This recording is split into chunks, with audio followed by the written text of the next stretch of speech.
Welcome to Reimagining Anti-Violence Work, a small space where we're going to unpack the big issues currently impacting the anti-violence field and collectively dream up a new future. Hello, anti-violence workers, leaders, and anyone else that's made their way here. I'm your host, Steph, a former anti-violence worker and a member of the We Deserve Better project. Today, I'm joined by Mariam and Jackie, whose organizations collaborate on the What Works Insights for Thriving Anti-Violence Organizations project. Mariam Hashimi is the Outreach and Engagement Manager for RAFT. She manages data and evidence-based projects for RAFT and is a main point of contact for agencies to connect with RAFT programs and workshops. Mariam is a trained social worker and public health professional with a Master's of Public Health and a Master's in Social Work, specializing in mental health. Jackie Strom is one of the co-founders of the SOAR Collective and the We Deserve Better project. She's a licensed social worker who loves evaluation and data. Welcome, Jackie and Mariam. I'm so excited to have you here. Hey, Steph. Thanks so much for having us. Hi, Steph. So glad to be here. I am so excited to have the two of you here. I'm so inspired by the work that you are doing together. And so I'm wanting to know what kind of inspired SOAR and RAFT to start collaborating and investigating the factors that contribute to thriving orgs. Yeah, so RAFT has recently become well-versed in the world of AI, not AI that you know, but AI called appreciative inquiry. It's really a change management process, focuses on strengths, storytelling, and collaborative reflection to create a plan of change, whether that's for your staff or an organization or for leadership. I want to say 2 years ago, decided to do this process with SOAR, and we focused on collaboration to see where our interests aligned. And through all those conversations and our AI process, the beginnings of this project emerged. Yeah, that was a great summary. We had both at our organizations through RAF's Raw survey and the We Deserve Better projects assessment. We really were both interested in learning, why advocates might be struggling and how we can support them. And ultimately, those two assessments both highlighted all of the not so great things that happen at anti-violence organizations across the country. And so that AI, model really helped us try to think about what are the good things happening and really noticing that the only way we're going to make change is to try to make things better. And so I just want to be really clear that we're not trying to invalidate people's experiences because we know, and there's been stories highlighted on this podcast, on RAF's podcast, right? Like it can be really tough to work at anti-violence agencies, especially right now. But we knew that there had to be at least a few thriving and sustainable anti-violence orgs out there. And so we really wanted to set out to find them. And the good news is that we were correct. Yay.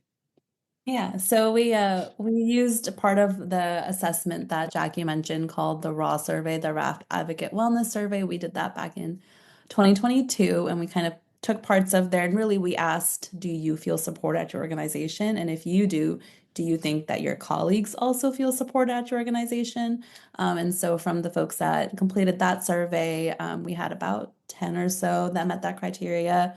We contacted them for interviews, and then really from that, it just kind of organically grew. We asked them for referrals from other folks in their organization and then other organizations who they also thought were positive organizations. And then we kind of conducted them with standardized questions, and then we, of course, paid them for their time, which was, I feel like, an important part of the process. Yeah, it was really wonderful that RAFT had a budget to support that because we know how often people contribute their time and energy. I know I always try to have good survey karma, but that was really wonderful that, the organizations were also, and the individuals themselves were getting compensated for their time. For sure. Yeah, I really appreciate that also. And also just kind of sharing what your research methods were. I know sometimes we get this anecdotal data and folks, feel like that invalidates it. So I just kind of love to hear how we came across all this information. And I especially love that pivot, right, to the what is working. And to Jackie's note, it's never meant to invalidate, right? But and when we're not heard, we get louder. But there are good things happening. So what are some of the things that you found? What are some of the themes that came up in that study?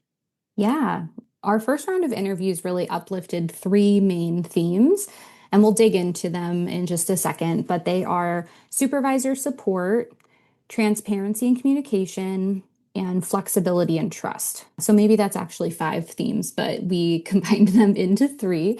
And really, the more interviews that we did, the more that it reinforced that these are the three key pieces that really inform what makes a thriving and sustainable anti-violence org. So right now we actually have three separate reports with a list of ideas that you can start implementing right away. So we're going to just highlight a couple of those recommendations for everyone in the hopes that it might entice you to go dig a little bit deeper. So I'll start with supervisor support. So two things that we pulled out from there. One was all around supervisors honoring the humanity and capacity of their staff. So, both leaders and the frontline workers emphasize the importance of a human centered approach that really recognizes employees as whole people with lives and responsibilities outside of work, which sounds really simple, but it makes a huge difference. And the ways they explained this is that many of them felt like they could take time off from work without feeling guilt, and that their supervisors were actually encouraging them to set boundaries and practice self-care. So again, sounds super simple, sounds like the things you hear all the time, but it makes a really big difference. And to build on that, the second example around supervisor support is really utilizing a trauma-informed approach, not just with clients, but with everyone that works within the agency too, and embedding that trauma-informed approach in internal workplace practices. So one of the advocates actually shared, quote, "We have to treat ourselves the way we want survivors to be treated. We are all coming to the workplace with trauma." And then another advocate told us that her agency, quote, "lives and breathes being trauma informed," which, how incredible to have somebody be able to say that. And she in particular, I remember doing that interview, she shared about, going through difficult life events and how her organization and her supervisor, they made sure to support her. And she had flexibility, patience, and when she came back, right, there was a process for her to acclimate back into her daily routine without feeling any pressure or guilt to like go above and beyond.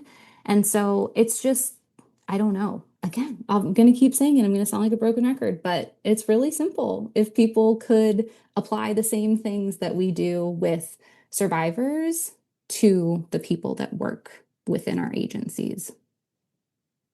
Yeah, Jackie. And I really think about how from the We Deserve Better project assessment, it showed 60% of those workers are survivors themselves. And so, again, that just trauma informed approach, even if we say we're having it with all survivors, that's going to include a large portion of the folks that are working at these organizations. So, just really, to me, it makes it kind of an exponential reason for that being on here. Absolutely. And, trauma can happen at any time. So knowing that organizations are set up to handle that and proactively be dealing with that can make a huge difference. So it's not like you're in crisis mode then when something big does happen. Yeah, so important.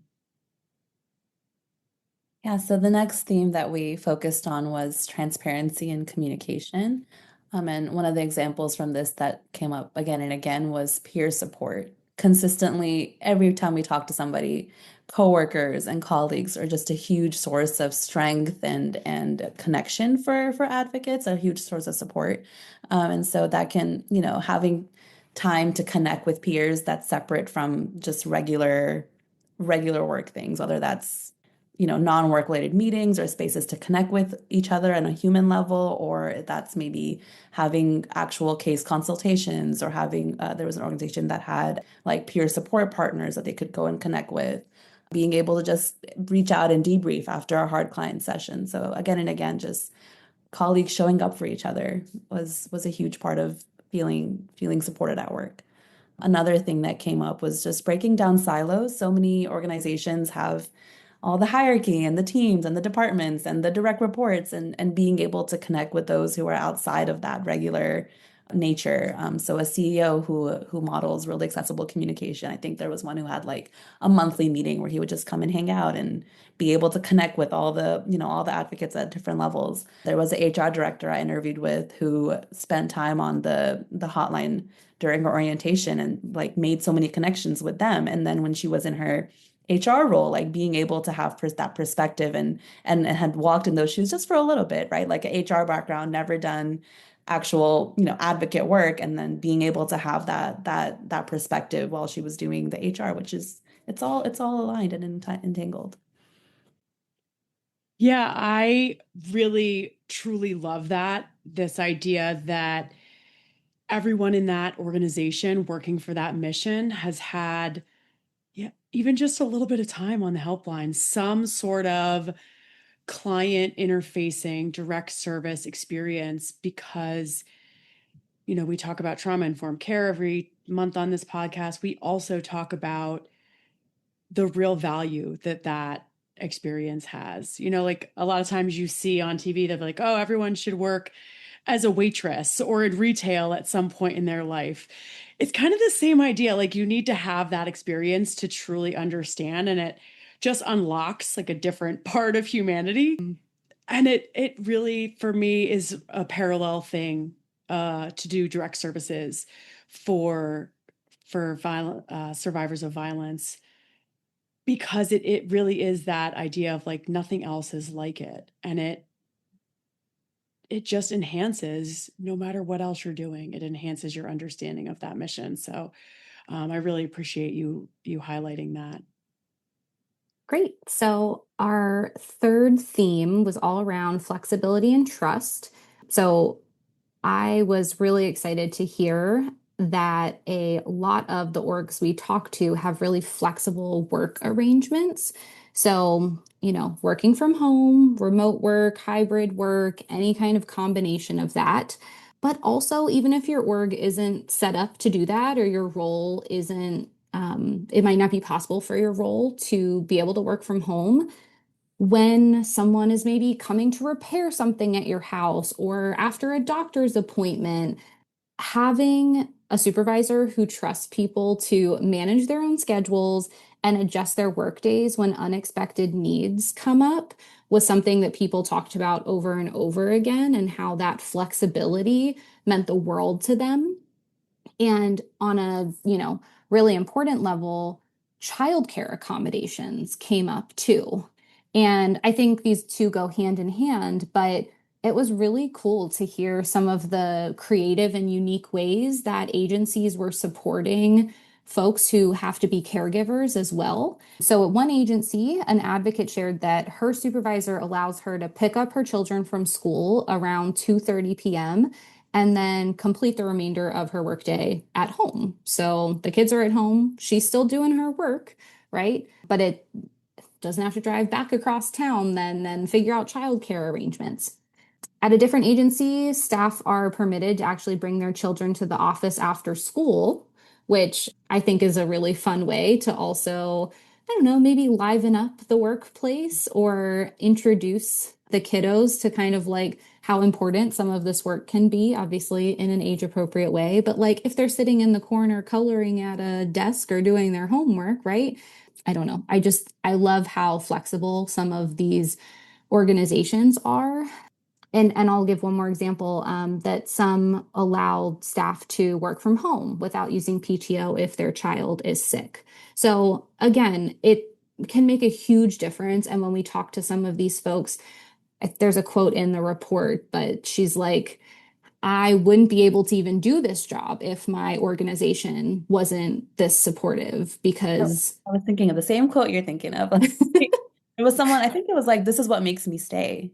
Yeah. Yeah. This is the kind of thing that makes people stay. Yeah. So again, it's like when you think about all of those pieces combined, right? Treating people as humans in a trauma-informed way, making sure that they can connect with their colleagues and breaking down all of the things that get in the way of people being able to communicate with each other, and then allowing them that flexibility. It just, Yeah. it shouldn't be as hard as some people make it seem to be.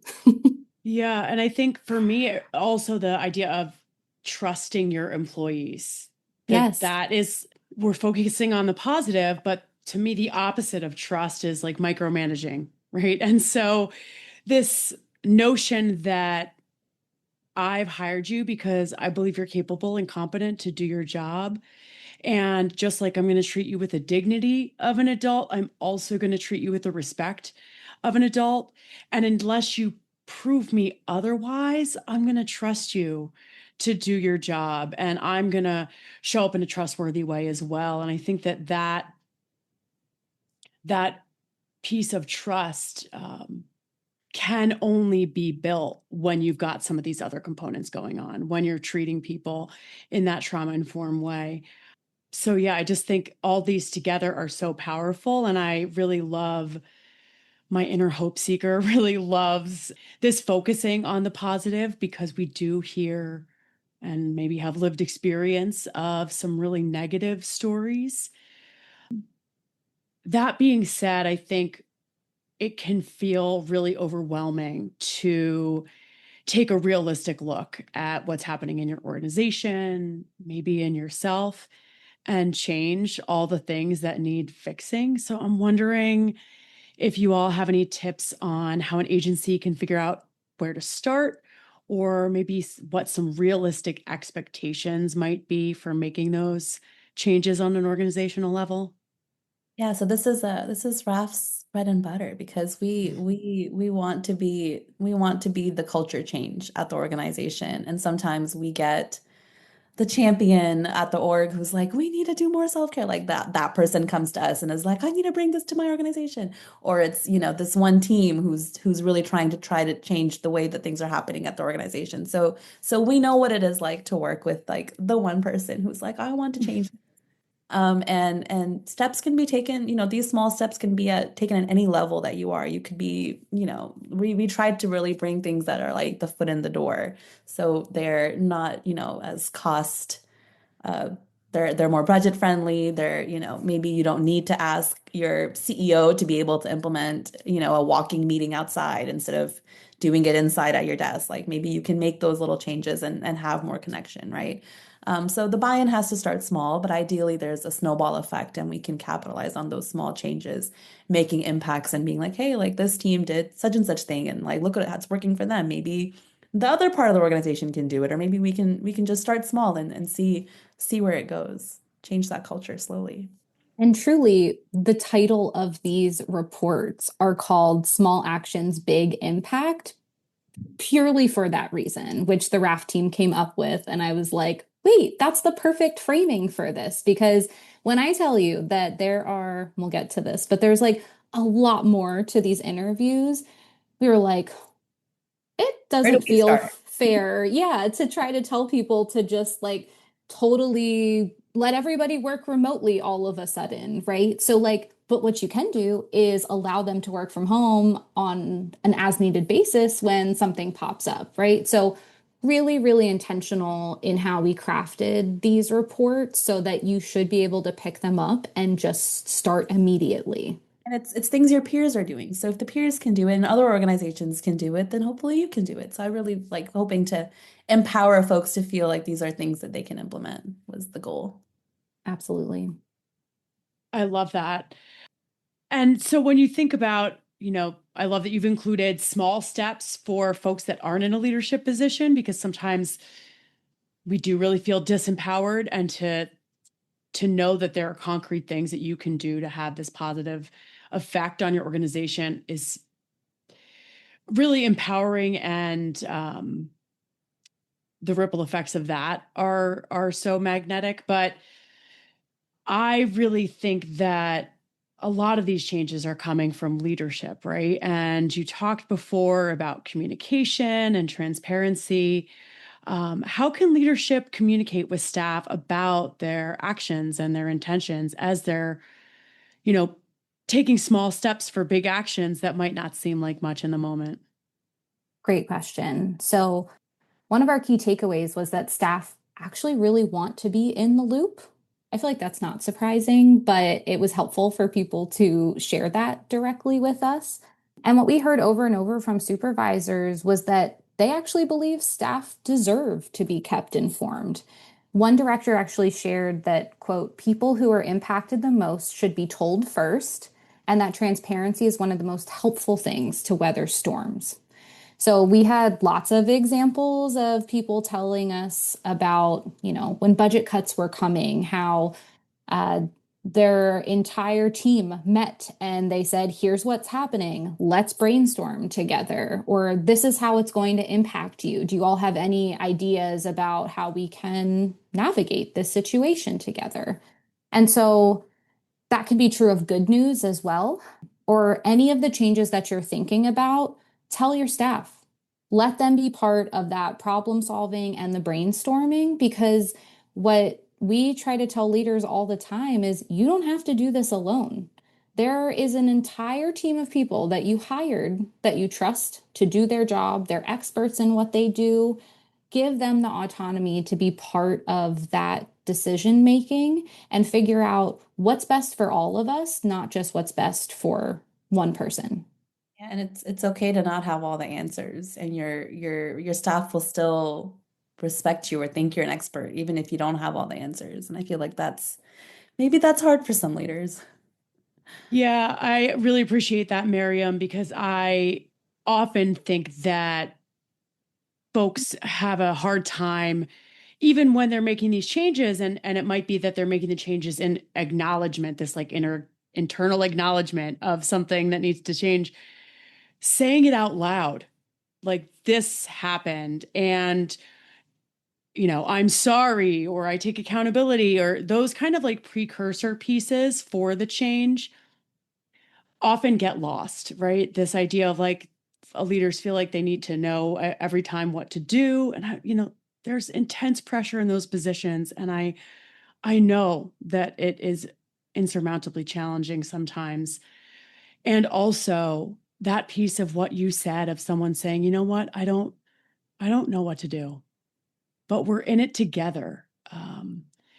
It's just so powerful. And to me, that is one of the most kind of like respect worthy things that you can say, is to acknowledge that limitation. But like you said, I think can be really hard for a lot of folks. So I also noticed, and we already talked about trauma-informed care, but I noticed that so many of the suggestions that emerged, like transparency, supportive supervision, trust, these are all factors that mitigate vicarious trauma. So I'm just wondering, from your perspective, how does that connect to what it means to be a thriving anti-violence organization? Yeah, it means to be human-centered. That's the word we use a lot at RAFT, right? Like we're never going to eliminate vicarious trauma, but we can at least soften the impact. We can support our advocates as they are going through that challenge, right? Yeah, being trauma forward is like, if we wanted to be with our advocates, with our staff, or if we wanted to be with our clients, then we have to do it with each other too. And this might be a hot take, but if we call ourselves anti-violence, then we can't also inflict violence on our staff. Oftentimes, it's coming from inside the house. And so if we're going to be, part of an org that is trauma informed, then doing some of these things, if we have trust, if we have transparency, we have safety in the organization, and that's how we'll move forward. Yeah, Mariam, the jury's still out on whether that's a hot take or just a logically Maybe based not a hot take assessment. here, maybe not here, but in the outside world, maybe not. Yeah, I'm just teasing you because yeah, it really does make a lot of sense, right? That treating folks the way that you want them to treat others is, basic, basic, basic. I also came across some research that pointed to advocates expressing that their trauma comes more from leadership and from organizational operations than trauma from hearing the stories that their clients have been through. And so, that's kind of like what I'm prepared for. This is the work I signed up for. This is awful, right? I'm still, of course, taking on vicarious trauma from that. However, it's really just the trauma and abuse that plus the trauma and abuse that they're experiencing within their own organizations that, like you said, it's an anti-violence organization, shouldn't be engaging in that. There's just so many layers to the trauma. And can I say mind fuck on this podcast? I think I can, right? You can do whatever you I'm want, in charge Steph. of the podcast, so I guess I can say whatever I want. In charge loosely, we'll say. But yeah, I think it just makes a lot of sense. Well, and this is the entire reason the SOAR Collective formed, right? When we think about, and if anyone's listened to some of the earlier episodes on this podcast, I know I shared that I left my org because of experiencing, violence and a toxic environment, and people were constantly confused when I would tell them, kind of what kind of work I left. And they'd be like, oh, that makes a lot of sense. And I'd be like, no, no, no. I did prevention work. I did prevention and evaluation work. I was not sitting there even listening to, obviously you're in the work, and so you're thinking about violence a lot, but it is not the same kind of way that people were just not expecting that was the reason why, that it was leadership, really. And so I really am hoping that the folks listening, or you can share this with your leaders if they haven't listened yet, or share the reports, but the way that these organizations run is really the only way for us to continue to support survivors and support ourselves. Because if we keep burning out, there is no sustainability, which is why we've been very intentional again about thriving and sustainable organizations, because we got to talk to a lot of people who worked there for very long periods of time. And who were just as happy being there now as they were before. And that is a result of how their organization and their leaders lead. It's possible, it's doable. It's not easy. It's a long process, but I think we'd all be healthier at the end of it, better at the end of it. 100%. Worth it for sure. So maybe we do have some funders, leaders, change makers out there. What recommendations do you have for those folks if they're listening? Well, I think the number one thing that I would recommend is to not fall into the trap of this is how we've always done it. Instead, I really want to encourage people to remain open to all the ideas that your staff bring to you and be willing to try something new. So just because you haven't tried it before doesn't mean that it wouldn't work. And also, we shouldn't be so afraid of failing, right? That's how we learn. So I always try, anytime I want to try something new, I love framing it as a pilot. So, you can convince people to try stuff for a time limited basis and then come together and figure out, hey, is this working for us? Do we like doing this? Do we not like this? What would we change? Do we want to scrap the whole thing entirely? But if you don't at least try and see where it goes, you genuinely will never be able to make any changes because you'll just stay stuck. So having that open mind, I think, is really important. Yeah, it's okay to not have the answers. It's okay to trust people. It's okay to be vulnerable. I think that's really what it is. Yeah. Yeah, we at RAFT, we have a working value at our organization that's similar to what Jackie said. We call it fail, learn, grow. So we want to give people the safety to try things, to be able to learn from them when they fail. And as much as you can, let your staff try things. Trust that. Innovation can only come from trying to do things differently. It can only change if we try something different. Yeah, and I think that's kind of the beauty of the work that you're doing, right? It's looking at, well, what is working at thriving orgs, and also knowing that that's not the end, that's not the limit, that we're still using that to reimagine something that's even better for all of us.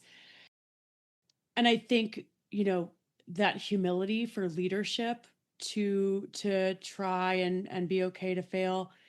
And I'm going to say to my previous former self, to give grace, Mhm. maybe a little bit more grace to the leadership that are trying. I think, we talked before about what came up for me is that accountability of like, this happened, the acknowledgement of what was wrong as the precursor to making those changes.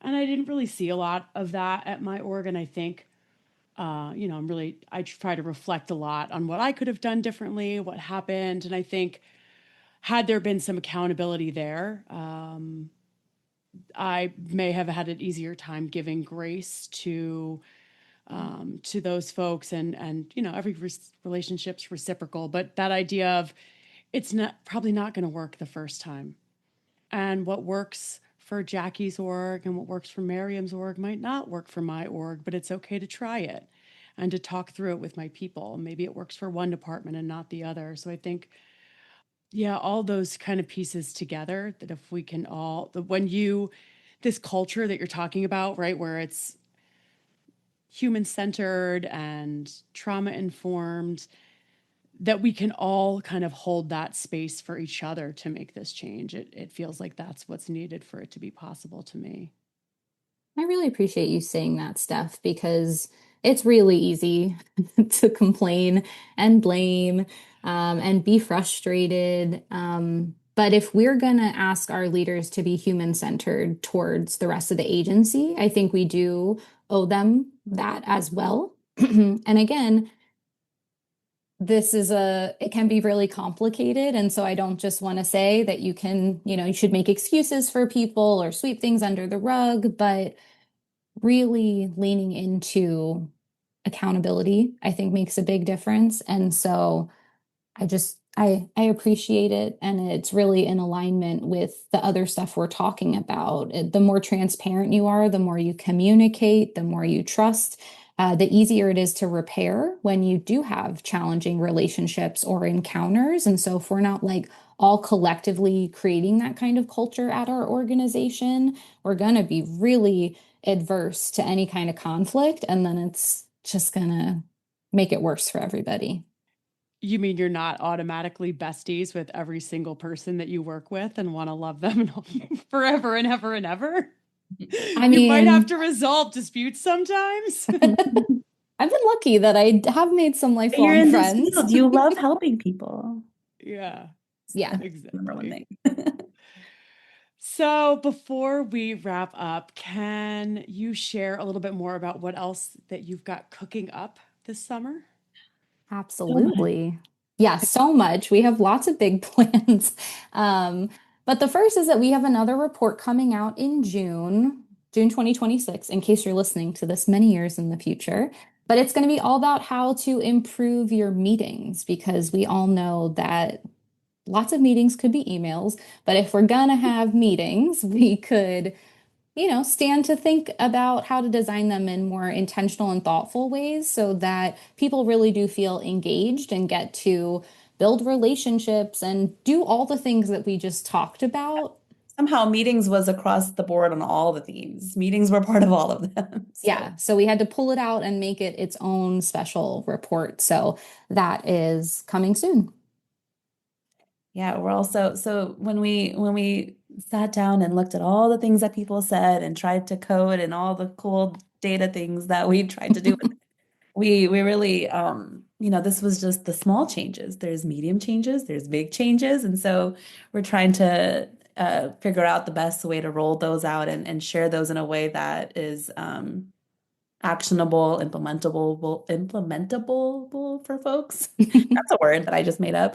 So that, 4-day work weeks, co-directorship, sabbaticals, like all these big things that we talk about and we want, in a perfect world, we have all of these things all the time. So how can we start creating steps and practices towards these bigger policy changes? Yeah. And we're really hoping that some of the folks we interviewed will actually share some of those policies with us so that you can have really concrete examples to lean on, and actually, be able to take this to your team and say, hey, an org of similar size also does this exact same thing. So why can't we try it? Yeah, that's really, really cool because especially the co-directorship model, I think is such an interesting idea. I'm in New Jersey and our state domestic violence coalition has, We love your coalition. they're great. They're great. Actually, the We Deserve Better Project is presenting at the conference they're hosting this June, June 2026. And yeah, it's just gives me a little kind of tingle of happiness, hope that these things are out there, right? And you see them. And I didn't know that co-directorship model was part of what makes a thriving org. I didn't have your report when I first learned that that's the model they were using and felt just good in my heart about it. Like I love what they're doing, right? Just because it felt right. And so I think it just highlights another example of there are places that are doing these things in a big way. Think places where it's working. Maybe those places have like guides for successful co-directorship, right? They're limitless opportunities for people to share what's working for them.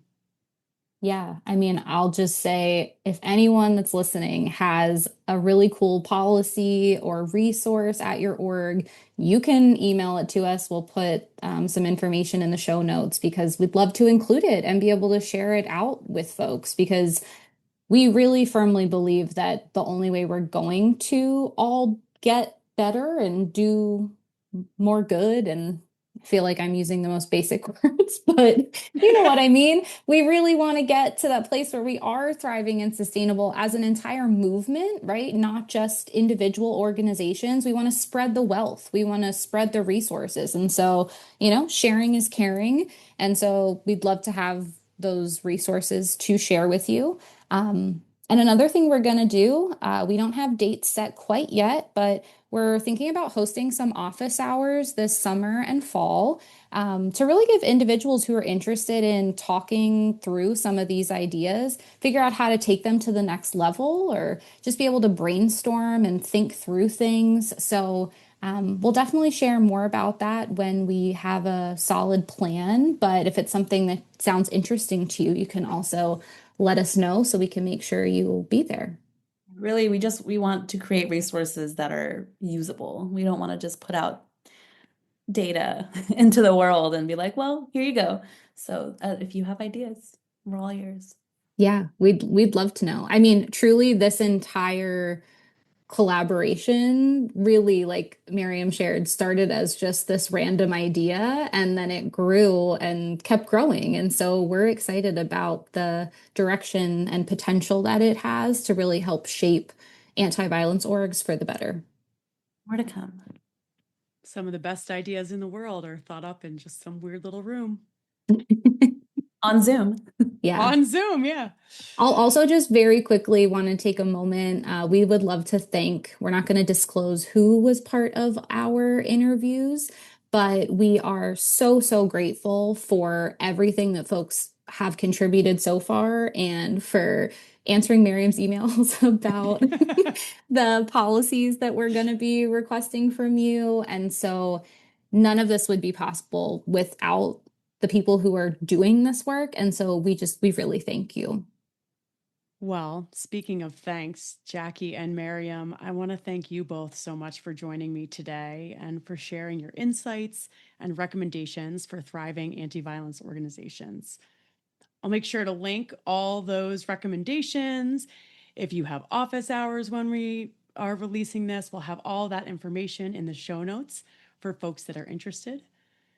Hopefully, all of you out there listening learned something, were validated in the ways you're already showing up to help your organization thrive, or are inspired to try some of these techniques in your own agency.